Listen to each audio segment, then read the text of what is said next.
교동문 40번 시편 96편을 교독하시겠습니다. 새 노래로 여호와께 노래하라. 온 땅이여 여호와께 노래할지어다.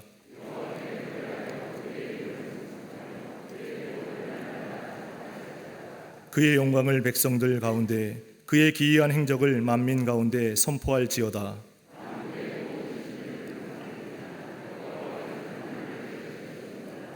존귀와 위엄이 그의 앞에 있으며 아름답고 거룩한 것으로 여호와께 예배할지어다. 하늘은 기뻐하고 땅은 즐거워하며 바다와 거기에 충만한 것이 외치고, 그때 숲의 모든 나무들이 여호와 앞에서 즐거이 노래하리니, 그가 의로 세계를 심판하시며 그의 진실하심으로 백성을 심판하시리로다. 아멘.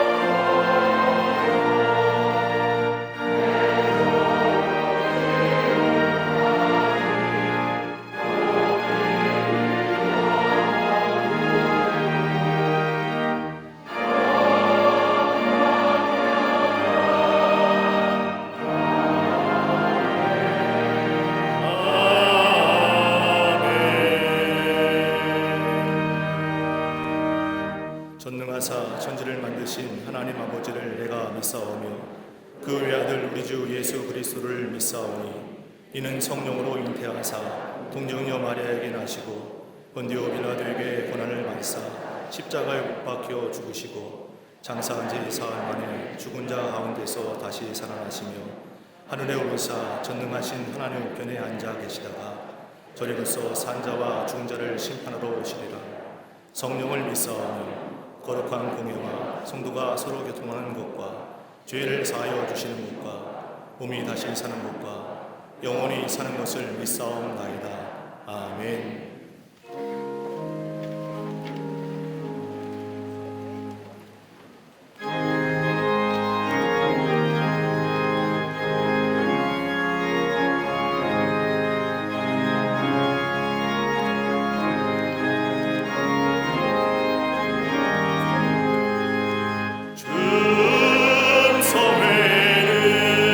참 기쁨 없구나 날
온 세상과 인간의 역사를 주관하시는 전능하신 하나님 아버지, 복된 주일을 허락하시사 예배당과 가정재단에서 예배를 드림으로 나태와 무기력의 잠에서 깨어나게 하심에 감사를 드립니다.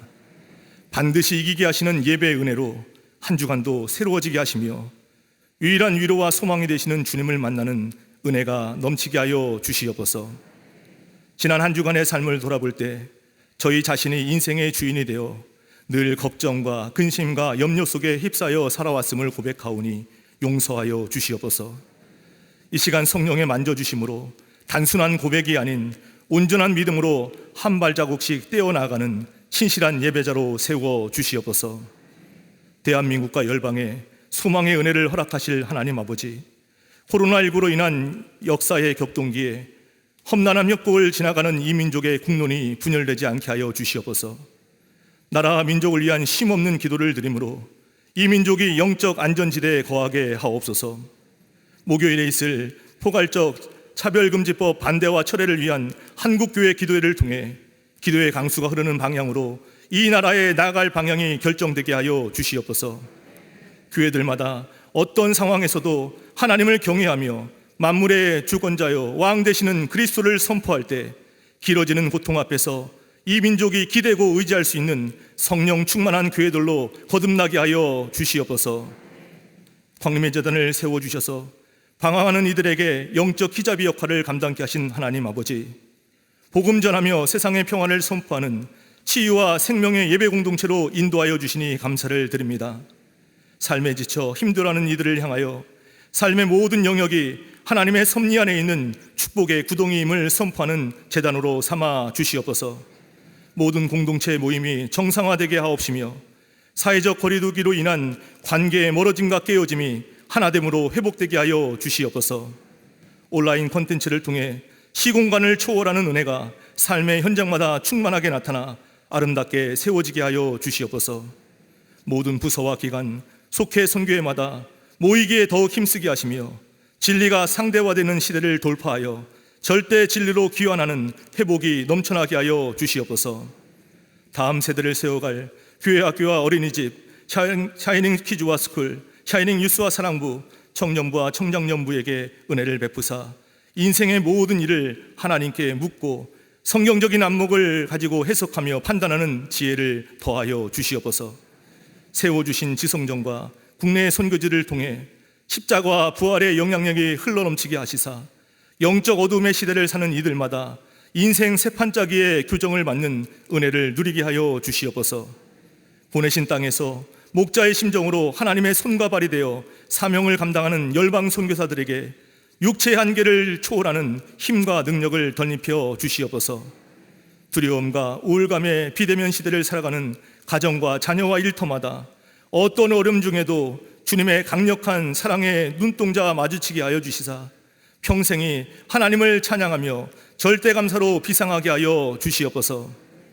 날마다 은혜의 보좌 앞으로 나가시는 감독님께 신원의 강건함을 더하시사 기도하실 때마다 죄의 기세를 꺾고 하늘 사명의 불꽃으로 상실의 두려움을 불태우는 거룩과 승리의 여생이 되게 하여 주시옵소서. 감독의 귀한 직분을 감당하시는 담임 목사님, 영육을 더욱더 강건케 하여 주시며 오직 겸손과 섬김 가운데 거룩의 능력과 말씀의 영권으로 충만하게 채워주시사 주의 재단과 감리교회, 한국교회와 세계 선교를 향한 소명을 이뤄가게 하여 주시옵소서. 오늘도 주의 말씀을 대언하실 때 죄의 차단막이 제거되고 살아있는 생명구역으로 변화되는 은혜가 가득 넘치게 하여 주시옵소서. 이 시간에도 겸손히 주님의 인도하심만을 사모하며 함께 예배드리는 광림 남교회와 서교회, 북교회와 국내 선교지, 방송으로 예배드리는 모든 성도들 가운데 구원 얻은 새 생명의 역사가 불일 듯 일어나 세상에 보냄받은 그리스도의 제자로서의 사명을 넉넉히 감당케 하여 주시옵소서. 거룩한 예배를 위해 여러 모양으로 섬기는 모든 이들 축복하여 주시사 평생이 21세기 다니엘과 에스더 같은 주의 일꾼 되게 하여 주시옵소서.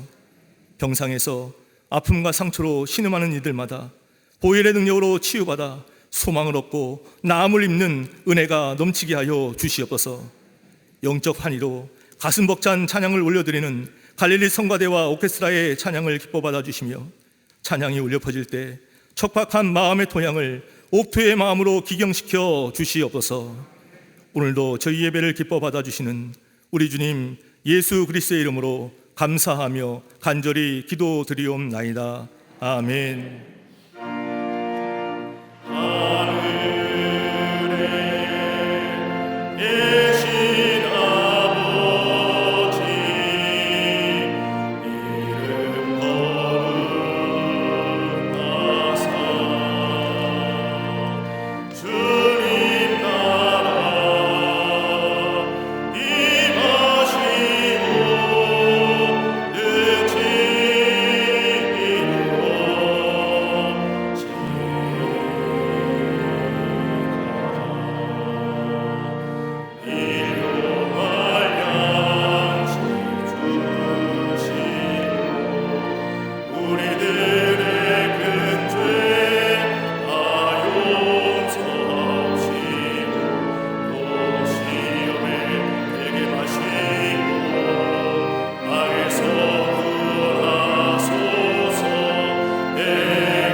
할렐루야. 거룩한 주의 날, 주의 전에 올라와 예배하는 모든 광림의 권속들 위해 하나님의 은혜와 평강과 위로하심이 넘쳐나시기를 먼저 주의 이름으로 축원합니다. 우리 옆 사람하고 인사합니다. 인사할 때에 말하지 말고, 손잡지 말고, 더더욱이 주먹질하지 말고 우리 목례하겠습니다. 옆 사람하고 목례합니다. 하나님은 사랑이십니다 라고 목례들을 나누시기를 바랍니다.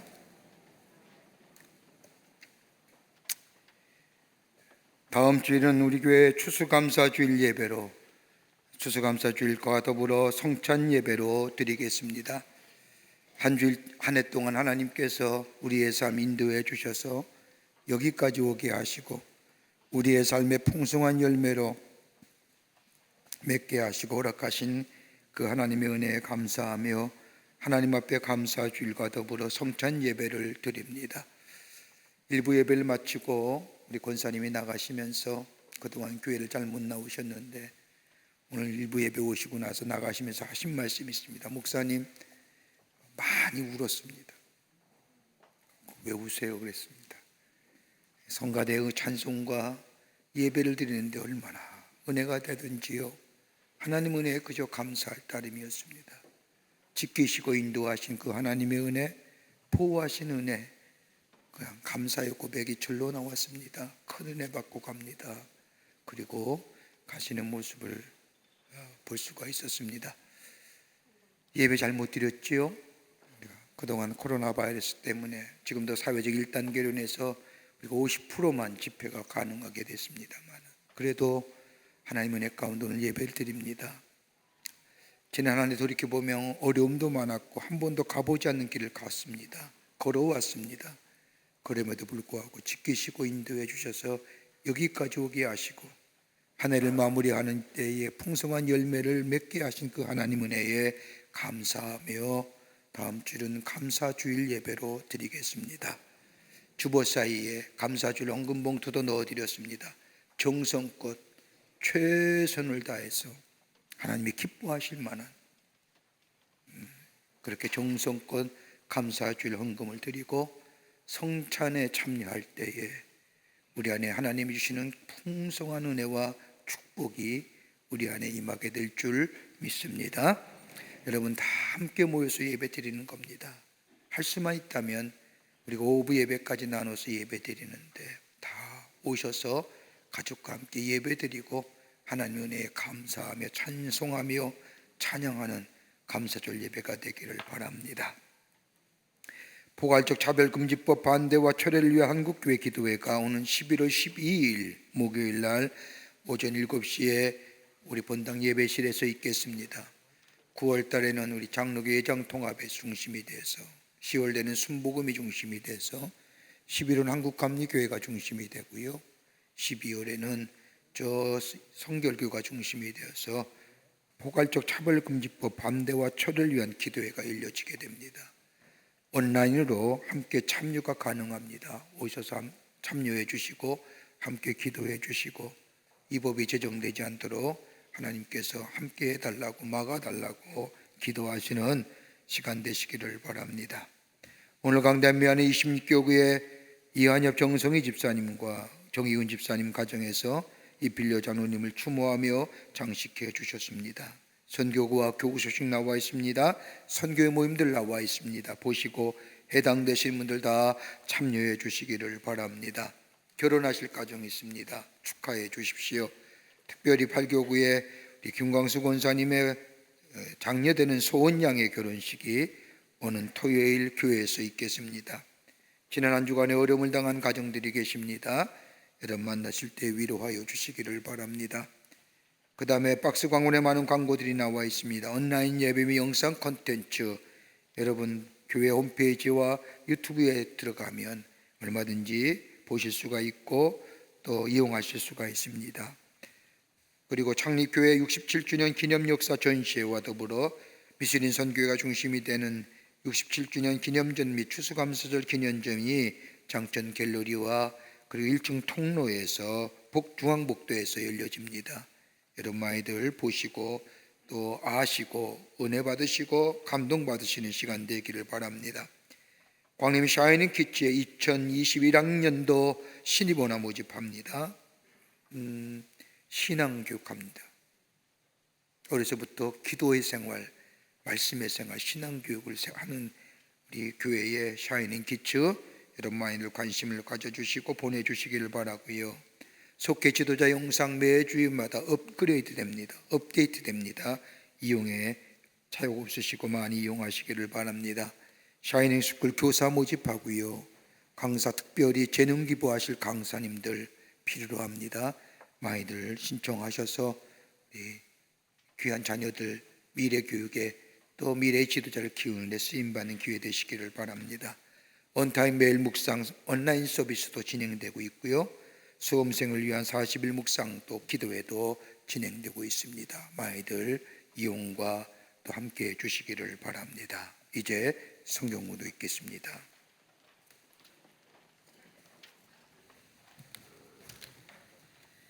오늘 성경 말씀은 누가복음 18장 9절에서 14절까지입니다. 또 자기를 의롭다고 믿고 다른 사람을 멸시하는 자들에게 이 비유로 말씀하시되 두 사람이 기도하러 성전에 올라가니 하나는 바리새인이요 하나는 세리라. 바리새인은 서서 따로 기도하여 이르되 하나님이여 나는 다른 사람들 곧 토색, 불의, 간음을 하는 자들과 같지 아니하고 이 세리와도 같지 아니함을 감사하나이다. 나는 일에 2번씩 금식하고 또 소득의 11조를 드리나이다 하고 세리는 멀리 서서 감히 눈을 들어 하늘을 쳐다보지도 못하고 다만 가슴을 치며 이르되 하나님이여 불쌍히 여기소서 나는 죄인이로소이다 하였느니라.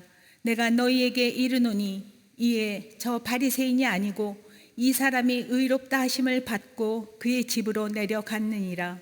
무릇 자기를 높이는 자는 낮아지고 자기를 낮추는 자는 높아지리라 하시니라. 아멘.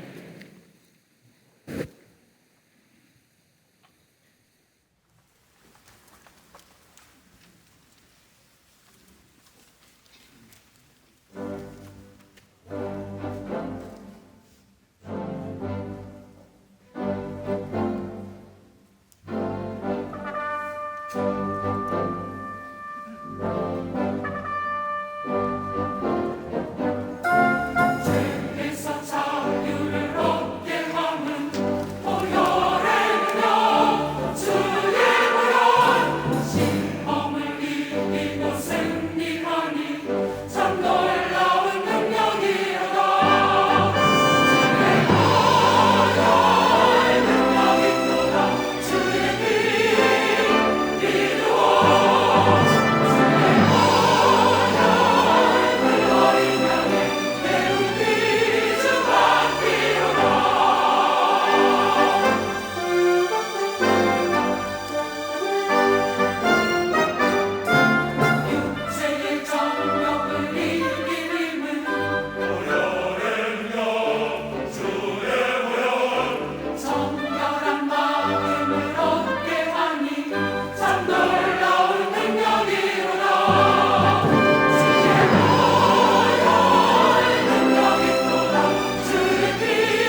성가대와 퀘스트라의 귀한 찬양에 감사합니다. 은혜 받았습니다. 고맙습니다. 오랫동안 배를 모았던 노련한 선장에게 한 승객이 다가와 묻습니다. 선장님은 배를 오랫동안 몰면서 어느 때 가장 힘이 들었습니까? 라고 묻자 선장이 웃으면서 대답하기를, 내가 배를 몰면서 가장 힘들었던 때는 약 20m의 풍랑을 만났을 때였습니다. 이렇게 이야기하자 승객이 놀란 듯이 선장에게 묻습니다. 그런데 어떻게 그 엄청난 파도를 뚫고 나왔습니까? 선장이 대답합니다. 20m의 무서운 풍랑 가운데서도 배가 동력을 잃지 않는 한 얼마든지 뚫고 나올 수 있습니다. 그러면서 말하기를, 배가 동력을 잃어버리면 그 배는 표류하게 되고, 배가 표류하게 되면 그 배는 즉시 파손하게 됩니다. 그러나 아무리 엄청나고 무서운 풍랑이 일어나더라도 배에 동력만 있으면 얼마든지 그 풍랑을 이길 수가 있습니다라고 대답했다고 합니다. 우리의 삶도 이와 같지 않을까요? 배의 동력이 상실되었다는 것은 마치 우리의 인생에서의 방향성이 상실하였다고 할 수 있습니다. 방향성을 상실하면 그 인생은 집중력을 잃어버리고, 집중력이 잃어버리면 그 삶에는 열정이 사라집니다. 아마 이런 인생은 파손한 배와 같은 인생이라 말할 수 있을 겁니다. 우리의 신앙도 마찬가지입니다. 예수를 모르는 사람은 세상의 학문이나 지식이나 경험들은 많으면 많을수록 좋다고 합니다마는 예수를 믿는 그리스도인은 오직 한 가지만 바로 알면 됩니다. 한 가지만 제대로 붙잡으면 모든 것을 붙잡게 된다는 겁니다. 다름 아닌 예수를 아는 일입니다. 안다는 말은 체험한다는 겁니다. 매일매일 경험되어지고 체험됨을 얘기합니다. 이 지식은 우리의 이성과 우리의 생각의 범주를 넘어서는 삶에 체험되는 것을 말합니다. 이것은 당신이 믿는 예수가 누구라고 물을 때에 상식적이고 모든 사람이 알고 있는 예수님이 아닌 내가 만난 예수를 전하게 될 때에 이것이 우리의 믿음이요 우리의 신앙이, 이것이 바로 그리스도인의 삶의 모습이라 할 수 있을 겁니다.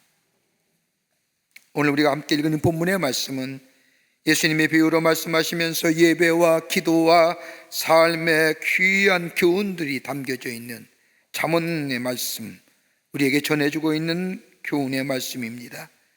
두 사람이 예배하러 성전에 올라갑니다. 한 사람은 바리새인이고 또 한 사람은 세리입니다. 바리새인은 성전에 들어서자마자 따로 서서 기도합니다. 하나님이여, 나는 다른 사람들처럼 토색하거나 불의하거나 간음하지 아니하고 저 세리와 같지 않음을 하나님 앞에 감사합니다. 그리고 나는 7일에 2번씩이나 금식하고 소득의 11조를 잘 드렸습니다라고 기도합니다.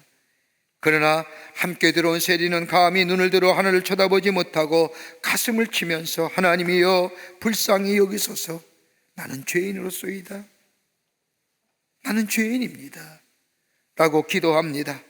이렇게 말씀하신 예수님은 의롭다 하심을 입은 사람은 바리새인이 아니라 세리라 말씀하시며 누가복음 18장 14절 말씀에 결론적으로 무릇 자기를 높이는 자는 낮아지고 자기를 낮추는 자는 높아지리라 말씀합니다. 여러분, 예배가 무엇일까요? 예배에 대해 많은 신학적이고 사회학적인 정의가 나오지만은 예배는 인간이 할 수 있는 가장 가치 있는 행위가 예배입니다.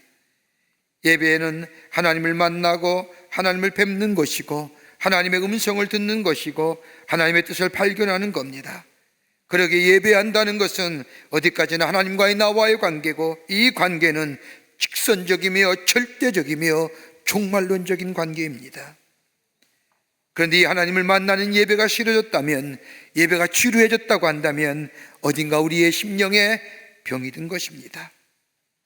DJ 버랄드라고 하는 사람이 예배에 관하여 이렇게 비유로 설명합니다. 예배란 영원히 그 세상을 찾는 것이 예배이다. 마치 가뭄에 든 땅에 비를 부르는 소리와 같다. 한 인간이 우레 속에서 세미한 음성의 귀를 기울이는 것 같은 것이 바로 예배이며, 광야 한복판에서 기르는 양 한 마리가 한시바삐 선한 목자가 와서 구해주기를 애타게 기다리는 것 같은 것이 예배이다. 예배는 한 영혼이 우주의 신비를 바라보며 경외감에 사로잡혀 서 있는 것이고, 한 시인이 일출의 아름다움에 매혹되어 있는 것 같은 것이며, 열심히 일하던 노동자가 문득 음악의 아름다운 선율에 귀를 기울이는 것 같은 것이 바로 예배이다. 우리는 예배를 드리면서 하나님의 세계를 압니다. 하나님의 세계를 알 뿐만 아니라 하나님 안에 있는 나 자신을 발견하게 됩니다. 그리고 우리 안에 감사와 감격이 넘쳐남을 경험하게 됩니다. 어떤 예배? 하나님이 기뻐하실 만한 예배고, 어떻게 예배 드릴 때만이 우리 안에 하나님의 영광이 드러내며 하나님이 기뻐하실 만한 예배로 자리매김할 수 있을까요? 우리는 그동안 코로나 때문에 예배가 많이 소홀해졌지요. 가정에서 온라인으로 예배 드린다고 하지만 한때는 열심히 했지만 시간이 지나면서 멀어졌지 않았습니까?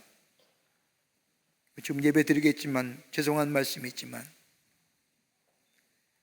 오늘 조금 완화되어서 우리 함께 예배 드리는 이 시간, 어떤 예배, 어떤 예배자의 자세가 하나님의 은혜를 받고 새로워지는 역사를 경험할 수 있을까요? 예배가 회복돼야 되는데, 제단이 새롭게 수축돼야 되는데, 오늘 본문의 말씀을 통해서 함께 말씀을 나누며 은혜 받기를 원합니다. 첫 번째는 하나님께 예배하는 자는 은혜 중심적 사람이 됩니다. 오늘 13절 말씀을 보면, 세리는 멀리 서서 감히 눈을 들어 하늘을 쳐다보지 못하고 다만 가슴을 치면서 이르되 하나님이여 불쌍히 여기소서 나는 죄인으로소이다라고 고백합니다.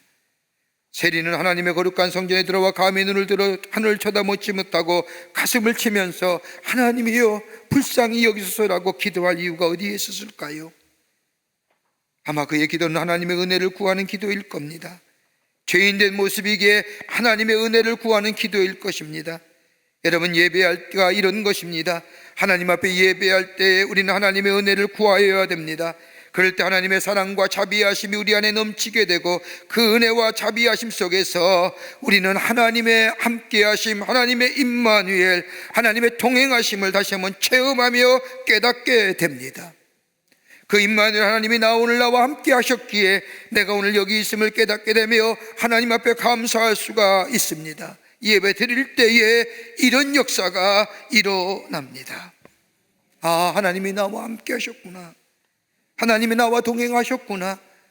지난 1년의 세월을 돌이켜볼 때 험산 중령 같은 참으로 한 번도 가보지 못한 길을 걸어왔지만은 그 가운데서도 음침한 골짜기에서도 사망의 골짜기에도 나를 지키시고 인도하시며 나와 함께 하셨던 그 하나님, 그 임마누엘 주님, 하나님 앞에 예배하며 하나님의 은혜를 깨닫게 될 때에 그 사랑과 자비하심이 우리 안에 있게 되고, 그 사랑과 자비하심이 우리로 하여금 아하, 하나님이 함께 하셨음을 고백해 한다는 겁니다.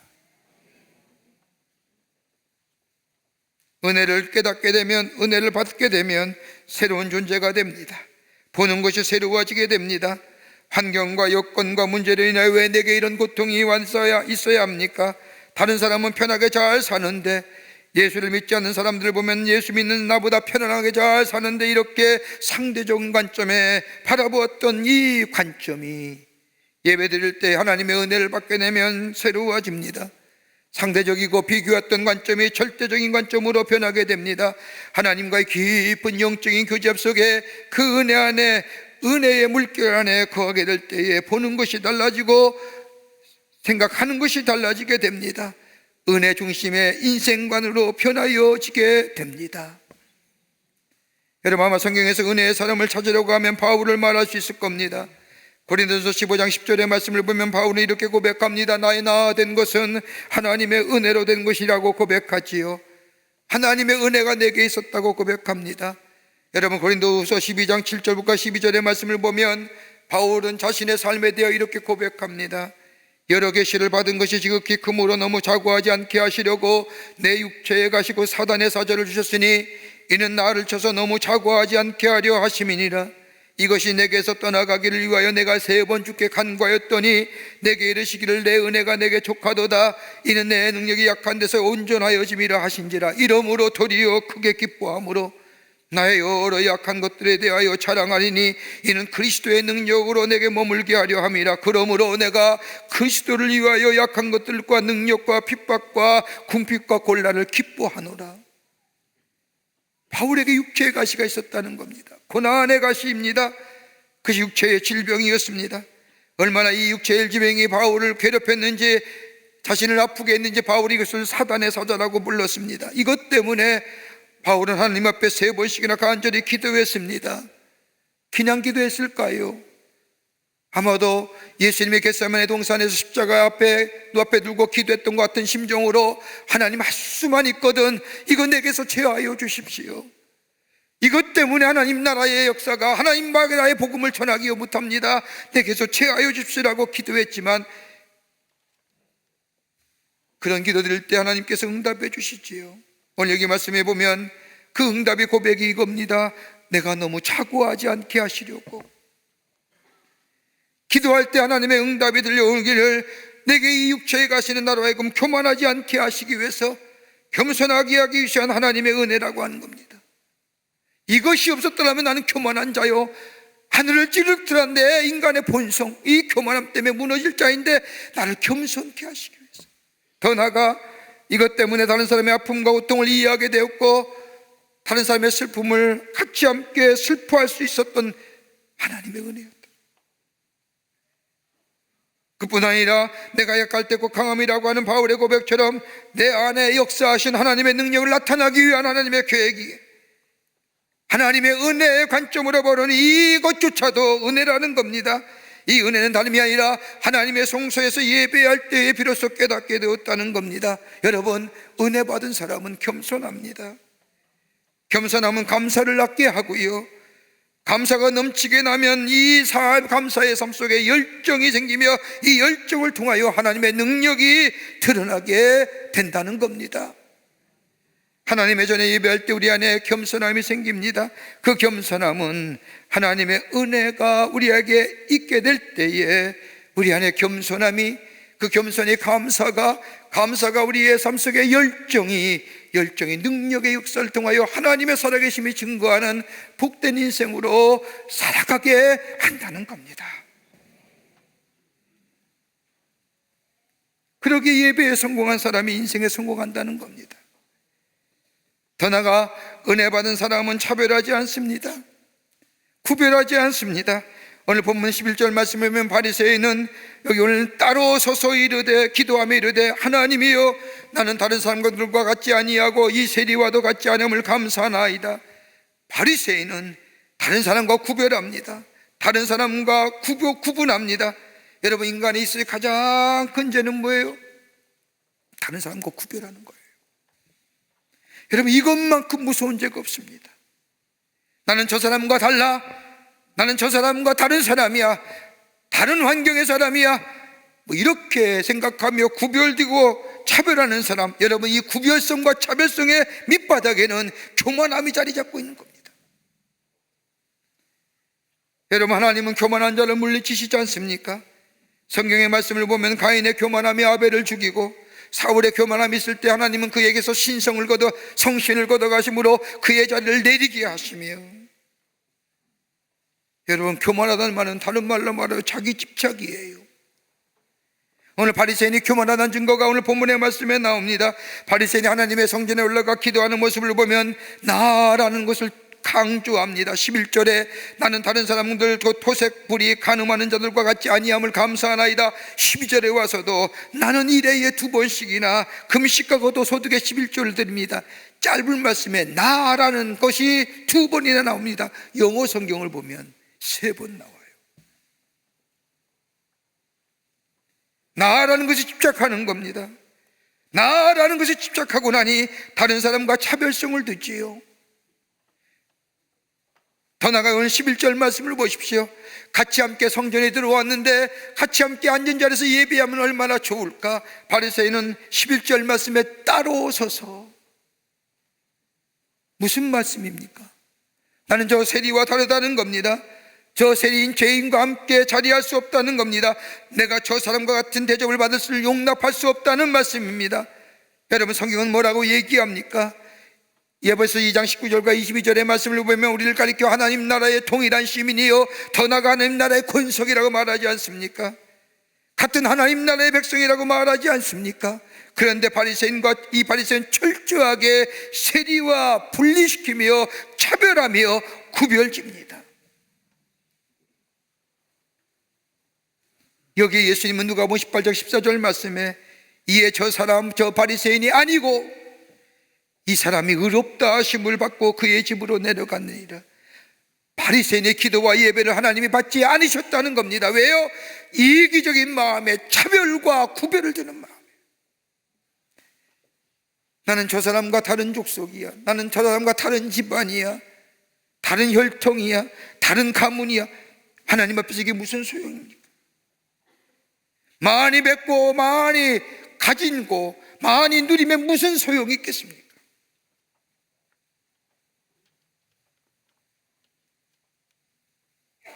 다른 사람에 대한 차별성은 자기 집착이요, 이건 우리 안에 있는 교만의 모습입니다. 그러나 우리가 하나님의 성전에 예배드릴 때 내가 누구임을 깨닫고 하나님의 은혜와 사랑이 내 안에 있음을 감사하며 감격하며 그 은혜 안에서 하나님의 함께하심 임마누엘의 주님을 경험하게 될 때에 내 삶에 다시 한번 하나님의 은혜를 통하여 새로운 생명의 역사를 경험하며 인도하신 하나님 앞에 감사하며 감격하며 새로운 열정에 하나님의 능력을 나타나는 하나님 나라의 복된 백성의 삶으로 살아가게 되는 줄 믿습니다. 은혜 구하는 거예요. 은혜 중심의 사람 되는 거예요. 그러기에 전인격적으로 응답하며 참여하는 자에는 하나님의 은혜가 있어 은혜가 새롭게 하시는 역사.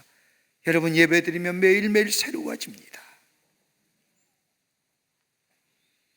두 번째는 하나님 앞에 예배드릴 때 내가 누구인가를 깨닫게 됩니다. 나의 본래성을 깨닫게 된다는 겁니다. 누가복음 18장 13절의 말씀을 보면 하나님의 성전에 올라온 세리는 하나님 앞에 엎드려 예배하며 기도합니다. 그 장면은 성경을 이렇게 기록합니다. 세리는 멀리 서서 감히 눈을 들어 하늘을 쳐다보지 못하고 다만 가슴을 치며 이르되 하나님이여 불쌍히 여기소서 나는 죄인으로소이다. 죄인임을 고백해요. 하나님 앞에서 예배할 때 내가 어떤 사람인가, 나가 누구인가를 깨닫게 되었다는 겁니다. 여러분, 한 심리학, 사회심리학자는 현대인의 특징을 가리켜 몇 가지로 이렇게 특성화되어 얘기합니다. 하나는 뭐냐? 현대인은 겉만 보고 속은 보지 못한다는 겁니다. 현상학적으로 드러나는 것만 보지, 드러나는 것에만 관심이 있지 사람의 인격이나 내면의 모습엔 별 관심이 없지요. 또 하나, 현재는 보면서 미래는 보지 못한다는 겁니다. 지금의 모습에 너무나 집착한다는 겁니다. 과거는 지나간 것이요, 지금의 현재도 이내 과거로 지나갈 것인데 지금의 모습에 너무 집착한다는 겁니다. 여러분, 에고이즘, 이기주의에 대한 얘기는 많이 하지만, 병폐에 대해서는 얘기 많이 하지만 이기주의가 왜 생겨나는가에 대해서는 잘 모릅니다. 그래서 많은 사람들이 에고이즘, 이기주의는 인간의 내면적인 것, 여러 가지 환경과 여건, 성격, 여러 가지 가는 것으로 이 이기주의에 대한 얘기를 하지만은, 여러분 엄밀하게 얘기하면 뭐가 이기주의의 원인이에요? 지금의 것에 너무 집착하는 거예요. 지금의 모습에 나라는 존재에 집착하면 이기주의가 생기는 거예요. 현재에 붙들어서 하면, 미래를 바라보지 못하면 이기적인 것이 되는 거예요. 또 하나 특성은 뭐냐? 다른 사람을 보면서 나 자신은 잘 보지 못하지요. 세상도 잘 보고 남의 일에 관심도 많고 남의 일에 대해 얘기도 많이 하지만, 이렇고 저렇고 얘기에 대하여 많이 이야기하지만 정작 자신은 헤아려 보지 못한다는 겁니다. 다른 사람에 대해서는 비판의 잣대는 무섭게 들이대면서도 자신에 대해서는 한없이 너그러워지는 것. 그러기에 예수님도 얘기하지 않습니까? 마태복음 7장 3절의 말씀을 보면 어찌하여 형제의 눈 속에는 티는 보고 내 눈 속에는 들보는 깨닫지 못하느냐. 알지 못하고 깨닫지 못하는 것이, 많은 것은 알고 있으나 정작 자신을 모르는 것이 현대인의 모습이라는 겁니다. 그런데 하나님 앞에 예배할 때에 내가 누구인지를 깨닫게 됩니다. 내 본래성이 알게 된다는 겁니다. 오늘 세리가 하나님 정면에 나와 예배할 때에 나는 죄인입니다. 하나님의 은혜가 필요합니다. 하나님의 사랑이 필요합니다. 시편 51편의 말씀을 보면 다윗이 우리아의 아내였던 밧세바를 취한 후 우리아를 전쟁터에 나가 죽게 하지요. 그때 나단 선지자가 나와 엄히 꾸짖게 될 때에 그는 하나님 앞에 회개하며 지은 새가 시편 51편의 말씀입니다. 그때의 이 50편 5절의 말씀을 보면 다윗이 고백합니다. 모친이 죄 중에서 나를 잉태하였나이다. 부정한 간그 속에서 태어난 것이 아니라 이 말의 히브리적 원어의 의미를 보면 날 때부터 죄인이라는 겁니다. 어렸을 때부터 죄인이므로 오늘 사건이 우연한 사건이 아니라 돌발적인 사건이 아니라 내 속에 축적되었던 죄가 드러났다는 겁니다.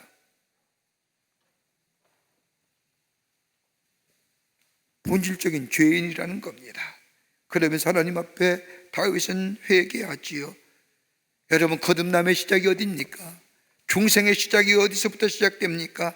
다름이 아니라 내가 누구인지를 깨닫고 나는 본질적으로 죄인이라고 고백되어지는 삶이 될 때에 여기서부터 회개가 출발되고 여기에 거듭남의 역사가 일어나는 겁니다. 어느 때 가능합니까? 시편 74편 17절 말씀을 보면 하나님의 성소에 들어갈 때에 비로소 내가 나가 누구인지를 깨달았다고 하는 고백처럼 하나님 앞에 예배할 때에 우리의 눈이 띄어져 나를 보게 됩니다. 예배할 때 더러운 마음이 씻어져서 새로운 관점으로 세상을 바라보게 합니다. 예배 드릴 때에 안경을 닦듯이 흐려진 마음, 세상의 것들로 온딱해진 마음이 예배할 때에 정결해집니다. 예배하며 하나님의 말씀을 들으며 성령의 감동을 받으며 하나님을 만나게 됩니다. 욥의 고백처럼 귀로 만들었던 하나님 이제 눈으로 배웁니다라고 하는 고백처럼 하나님을 보고 하나님을 만납니다. 그러면서 세상은 악인이 주관하는 걸 아는데 하나님 전에서 예배하고 보니 그것이 아닙니다. 하나님이 이 세상을 주관하시며 역사의 주인이 되시며 하나님이 인도자 되심을 내가 하나님을 깨닫고 발견하고 믿어지게 됩니다. 하나님 공의로 심판하시며 공의로 다스리는 분임을 내가 믿습니다. 어디에요? 예배할 때 드려지는 거예요.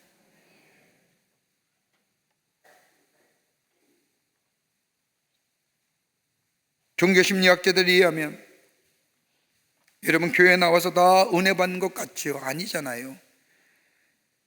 나와서 졸기도 하고요, 마음에 안 드는 말씀 들으면 인상도 찌푸리시고요. 그런데 다 은혜 받지는 건 아니지만 교회에 나와서 예배하는 사람과 그러하지 못하는 사람은 분명히 다른 게 하나 있답니다. 뭔지 아십니까? 수명이 길다는 겁니다. 예배 드리는 사람은 예배 드리지 않는 사람과 수명이 길다는 겁니다.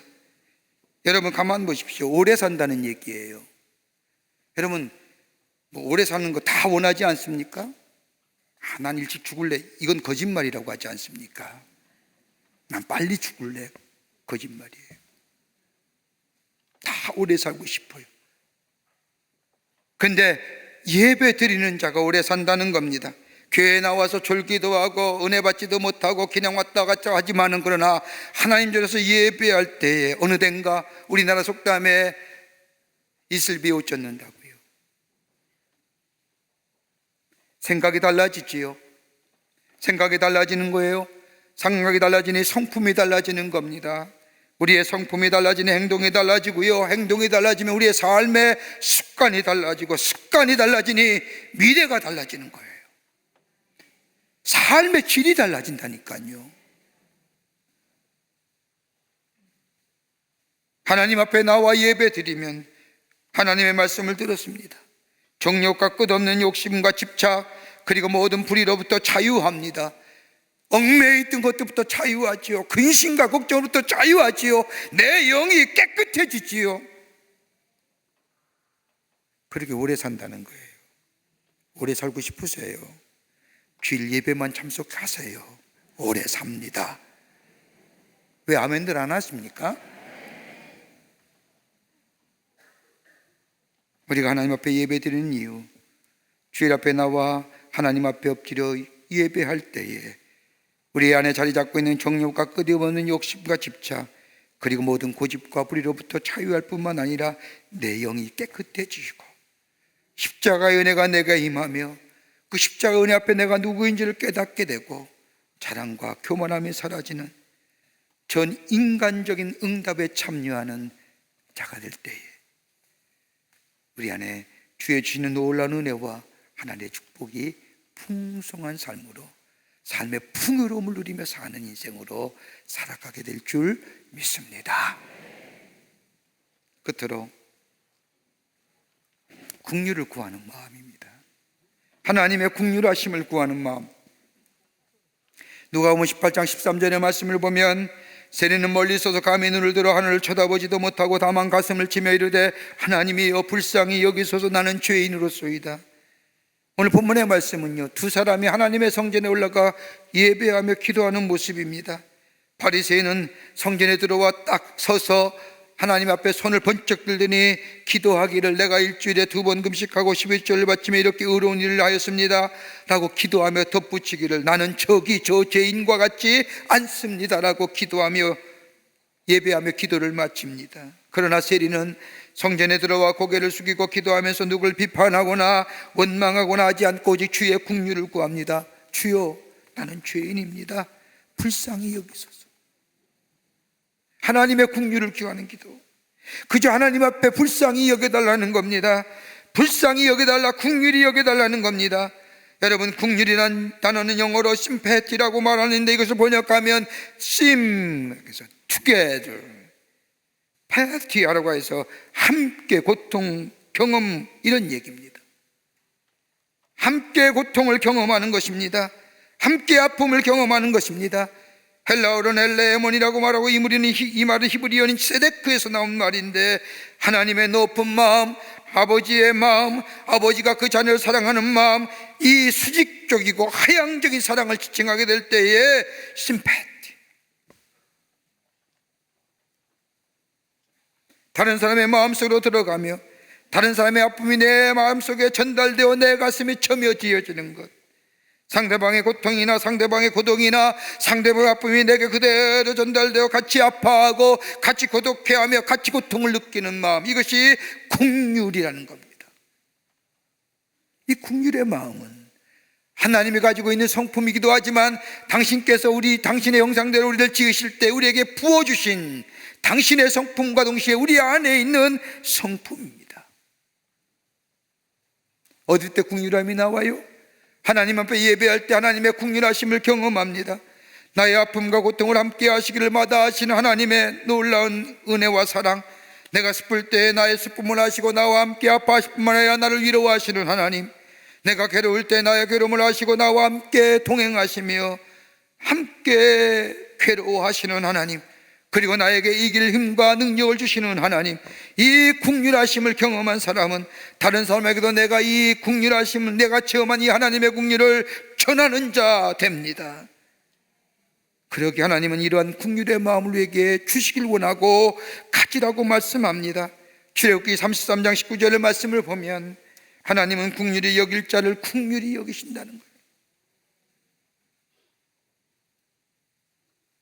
자격 없는 자를 사랑하시고 사랑받을 가치 없는 자를 사랑하시는 이 절대적인 사랑, 하나님의 사랑에 받을 자격이 없는 우리들을 사랑하시고 또 함께 하시는 이 하나님의 긍휼, 이 하나님의 긍휼하심이 우리에게 넘쳐나면 이것이 복된 인생이고, 그 긍휼하심을 가지고 다른 사람을 향하여 이 긍휼을 베풀 때에 이 어두운 세상에 빛과 같은 존재로 빛을 비추는 인생이 된다는 겁니다. 예배할 때 그래서 긍휼을 구하는 겁니다. 하나님의 긍휼하심이 함께 하시고 슬퍼하시고 고통하시고 기뻐하시고 즐거워하시는 그 하나님의 긍휼하심이 내게 필요합니다. 그럴 때 하나님의 긍휼하심이 나를 치유하시고 회복시켜 주시고 새롭게 하시고 능력을 주실 뿐만 아니라 이 긍휼하심을 입은 우리들이 나아가서 그 긍휼함을 전하는 자 될 때 이 세상에 빛된 존재로, 하나님의 사랑을 전하는 존재로, 세상을 살아가는 존재로 복된 걸음, 인생의 걸음을 걸어가게 하실 줄을 믿습니다. 오늘 세리의 기도가 바리새인 기도보다 낫다는 이유가 여기 있는 겁니다. 비판하거나 탓하거나 평가하지 않고 자기의 부족을 고백하며 하나님의 긍휼을 구하는 마음, 하나님의 은혜, 하나님의 사랑을 깨달아 내가 누구인지를 알 뿐만 아니라 다른 사람에게 전하는 자, 이 놀라운 은혜를 증거하는 자 될 때에 하나님 우리에게 의와 거룩과 화평함을 주실 뿐만 아니라 이 세상에서 하나님의 사람으로 복된 인생으로 걸어가는 아름다운 인생으로 살아가게 해주실 줄을 믿습니다. 이런 인생에 귀한 믿음의 걸음을 걸어가시는 여러분과 저와 되시기를 주의 이름으로 축원합니다. 하나님 감사합니다. 저희들 사랑하시고 지키시고 인도해 주심에 감사합니다. 하나님 앞에 예배드릴 때마다 하나님의 은혜 안에 거하는 저희들 되게 하여 주시고, 아버지 하나님 예배할 때마다 그 놀라운 십자가의 은혜와 사랑을 깨달아 내가 누구인지를 알고 겸손하게 겸비한 자로 주님 앞에 나아가는 저희들 되게 하여 주시고, 하나님의 긍휼하심이요 아버지 하나님의 나아가 하나님의 긍휼하심을 입은 우리가 그 긍휼함을 전하고 긍휼함을 증거하는 자 되게 될 때에 하나님 저희들 통하 이 땅에 하나님 나라가 새로워질 뿐만 아니라 우리 안에 의와 거룩과 화평의 역사를 통하여 풍요로운 인생으로 살아가는 하나님 나라의 백성들 되게 도와 주시옵소서. 성령이 도우실 줄 믿으며 예수님의 이름으로 기도하옵나이다. 아멘.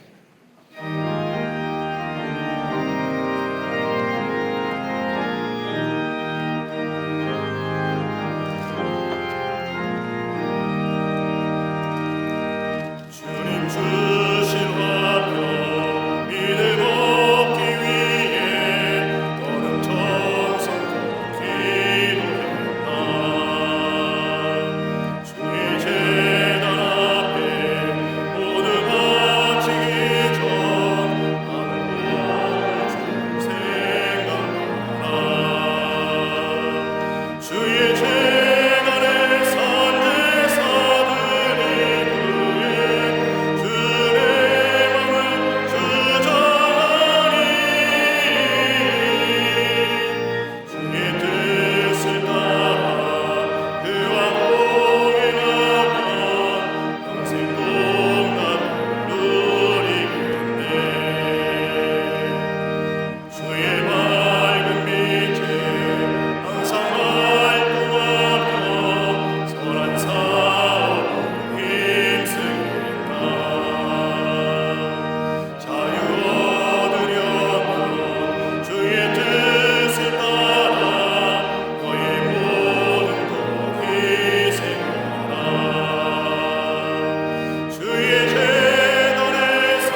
이름 위하여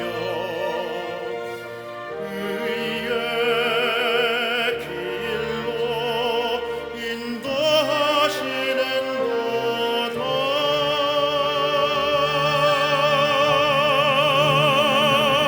내가 사망의 음침한 골짜기 다닐지라도 해를 두려워 않으면 주께서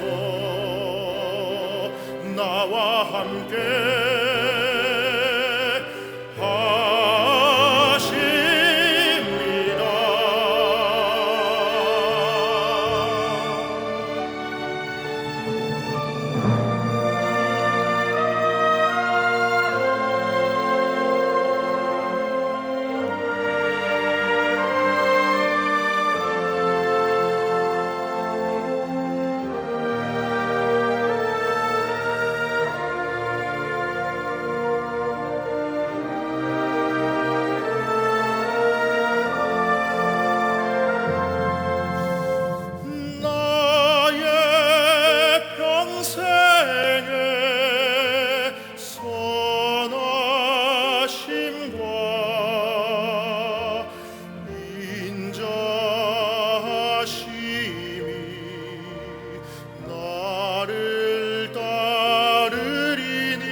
거룩한 주의 날 저희들의 걸음을 하나님의 귀한 전에 오게 하여 주시고 우리의 마음과 정성을 모아 하나님 앞에 예배하게 하심에 감사를 드립니다. 우리 예배를 기쁘게 받으시고 하늘 문 여시사 하늘의 놀라운 은혜와 하늘의 평강과 하늘의 위로와 기쁨이 넘쳐나는 이 시간 되게 하여 주시옵소서. 하나님 앞에 예배하며 귀한 예물 정성껏 주님 앞에 봉헌합니다. 저희들의 믿음과 정성을 주께 드리오니 받아주시고 하나님 나라의 귀하게 쓰임받게 하시며 예물 실 때마다 이 땅에 하나님 나라가 널리 증거되어지는 예물로 주님 사용하여 주시옵소서. 드린 손길마다 기억하시고 저들의 삶과 기업과 가정 위에 형용할 수 없는 하나님 은혜와 축복이 임하여 하나님의 살아계심이 증거되는 당신의 백성들이 다 되게 하여 주시옵소서. 아버지 하나님 기도합니다. 이 나라 이 백성에 하나님의 자비와 긍휼이 임하게 하여 주시옵소서. 아버지 하나님 정말로 코로나 바이러스로 인하여 어둠 가운데 있는 이 백성 위에 속히 이 바이러스가 종식되거나 사라지게 하여 주셔서 어둠 대신에 밝은 빛의 역사가 이 땅과 이 백성 위에 있게 도와 주시옵소서. 부정적이고 염세적이고 아버지 이 잘못된 것들 다 물러가게 하시고 소망과 평안함이 넘쳐나 생업의 활성화, 생업의 역사가 생업으로 돌아와 아버지의 주시는 은혜 안에서 최선의 삶을 살아갈 수 있는 이 백성들이 되어 줄 수 있도록 도와 주시옵소서. 아버지 하나님이여 정치, 경제, 사회 모든 분야에 하나님의 친히 다스려 주시고 정쟁이 사라지게 하시고 당쟁이 사라지게 하여 주시고 대통령에서부터 저 위정자들 겸손하게 하나님 앞에 엎드려 기도하며 주신 지혜 가지고 이 백성을 이끌어갈 수 있도록 도와주시옵소서. 경제도 부흥하게 하여 주시옵소서. 사회도 허망하고 땅 것들 다 물러가게 하여 주시옵소서.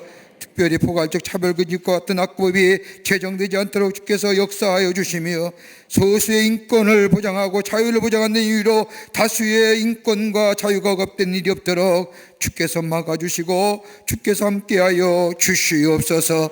아버지 하나님이여, 이 시간에도 나라를 위해 수고하는 우리의 장병들이 싸우니 저들 지켜주시고 저들의 수고가 떼지 않도록 이 땅의 자유와 평화와 안보가 지켜지게 도와주시옵소서. 우리의 삶이 늘 예배가 앞서는 삶 되게 하시고 전인간적으로 전인격적으로 응답하여 하나님이 주시는 형용할 수 없는 축복을 누리며 사는 복된 인생들로 삼아 주시옵소서. 감사하며 예수님의 이름으로 기도하옵나이다. 아멘.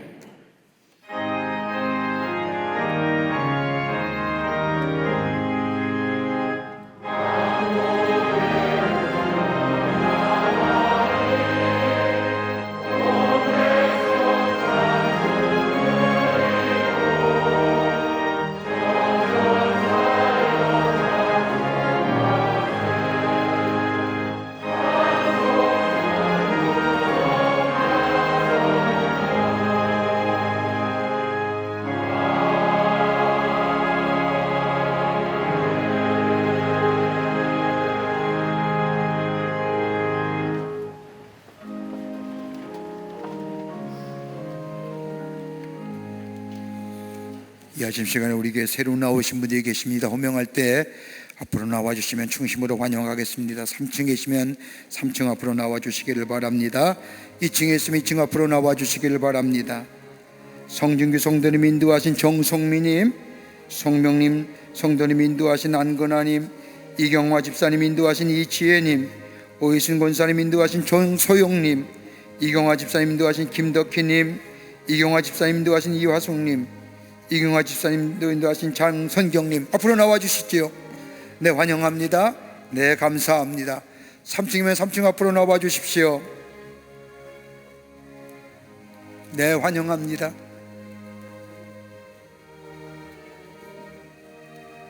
네, 중심으로 환영하겠습니다. 네, 고맙습니다.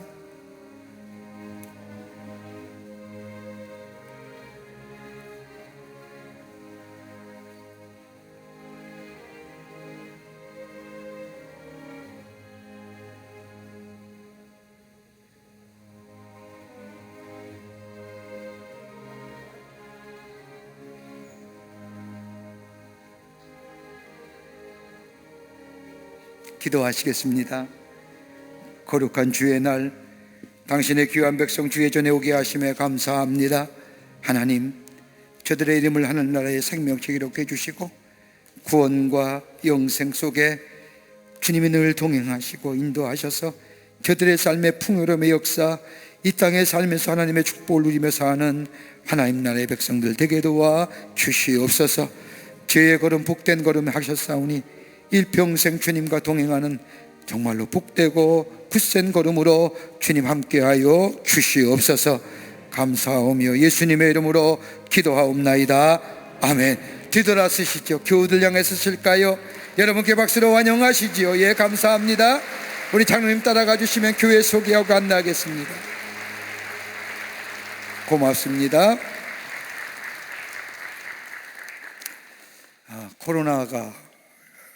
코로나가 참 나쁘더라도 전도할 건 해야지요.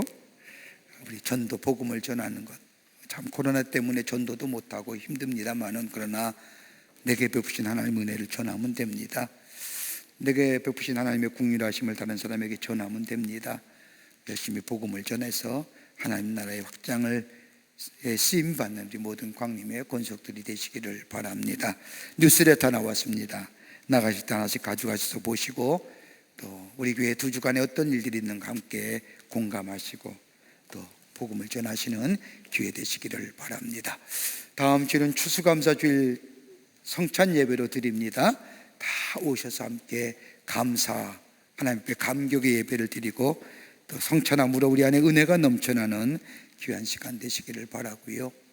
또 앞으로 예배 드릴 때 우리가 좀 50% 수준의 예배 드리는데 방역수칙 잘 지키시고 또 마스크 꼭 쓰시고 손세척 꼭 하시고 또 꼭 교인카드에서 등록하시고 들어오셔서 이게 테이프 띄어냈습니다만은 여러분 우리 전도사님이나 목사님의 안내를 받아서 간격을 좀 띄시고 예배 드려서 우리 예배의 가치가 손상되지 않도록 동참해 주시고 참여해 주시기를 바랍니다. 개인위생 건강에 유의하시길 바랍니다. 다 일어나실까요? 마지막 배 찬송하겠습니다.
지금 우리 주 예수 그리스도의 크신 은혜와 하나님 아버지의 한량없으신 사랑하심과 성령님의 인도하심이 거룩한 주의 전에 올라와 마음과 정성을 모아 하나님 앞에 예배하며 주신 말씀 가슴에 품고 예배의 성공자 되어 우리의 인생의 성공자 되고 하나님 앞에 영광을 돌리기로 결단하고 성전을 나서 우리 모든 광림의 권속들과 온라인으로 이 예배에 참여한 당신의 거룩한 백성들, 또한 방송을 통하여 이 예배에 참여한 한국교회 성도들 머리머리 위에 주께서 지금으로부터 영원토록 함께 하시기를 간절히 축원하옵나이다.